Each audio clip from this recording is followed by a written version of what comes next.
Welcome alpha. திரு இயேசு கிறிஸ்து நாமத்தினாலே உங்களை வாழ்த்துகிறேன். நாம் உருவாவாம் 28 அதிகாரத்தை பார்த்து கொண்டு வருகிறோம். அதில் ஆசீர்வாதங்களும் சாபங்களையும் பற்றி பேசி கொண்டு வருகிறோம். இது ரொம்ப கொடுமையான ஆசீர்வாதம் இருக்கும்போது ரொம்ப நம்மளுக்கு எல்லாருக்கும் சந்தோஷமாக இணைக்கும். ஆனால் சாபம்னு வரும்போது ரொம்ப ப்ராப்ளமாக இருக்கும். இதில் நேற்றும் இதை கொடுத்து பார்த்தோம். இப்போ 30வது வசனத்தை பார்ப்போம். ஒரு பெண்ணை உனக்கு நியமிப்பாய், அதாவது கல்யாணம் பண்ணிக்கிறதுக்கு ஒரு பெண்ணை நியமிப்பாய், வேறொருவன் அதை தட்டிட்டு போயிடுவான். அதான் வேறொருவன் அவளுடனே சயனிப்பான். வீட்டை கட்டுவாய், வீட்டை நீ கட்டுவ, அதில் குடியிருக்க மாட்டாய். திராட்சை தோட்டத்தை நாட்டுவாய், அதன் பலனை அனுபவிக்க மாட்டாய். இது கொடூரமான ஒரு சாபம். இது கர்த்தருடைய வார்த்தைக்கு நம்ம செவி கொடுக்கவில்லை. அவருடைய இதுக்கு நம்ம செவிக்கலாம். இந்த தண்டனைகள்னு சொல்கிறத விட consequences will come and hit as.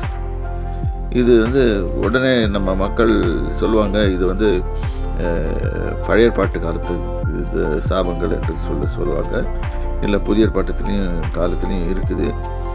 இன்றைக்கும் நிறைய பேர் இந்த மாதிரி கேசஸ் எல்லாம் வருது. நம்மளுக்கு கல்யாணமே ஆகாமல் இருப்பாங்க. அவங்களால என்ன பண்ணாலும் இருக்காது.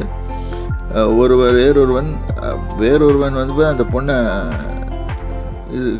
இது பண்ணிட்டு போயிடுவான், தள்ளிட்டு போயிடுவான்.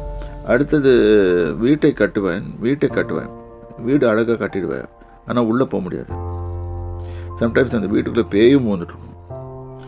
அதில் குடியிருக்க மாட்டாய். திராட்சை தோட்டத்தை நாட்டுவாய், அதன் பலனை சாப்பிட மாட்டேன். அது சாப்பிட்றதுக்கு அதுக்கு உனக்கு கொடுக்கப்படவில்லை, அதிகாரம் கொடுக்கப்படவில்லை. ஏனென்றால் நீ அதை இழந்து போவாய். இதுதான் போட்டிருக்கு. அதன் பலனை அனுபவிக்க மாட்டாய். திராட்சை தோட்டம் நல்லா தான் பலன் கொடுக்கும், ஆனாலும் அதிலேருந்து சாப்பிட மாட்டேன். ஸோ இல்லாட்டி அந்த திராட்சை தோட்டத்தை விற்க போவ, அந்த விளைவை விற்க போவ, அது கெட்டு போயிடும். ஸோ இவ்வளவு காரியங்கள்லாம் உண்டு.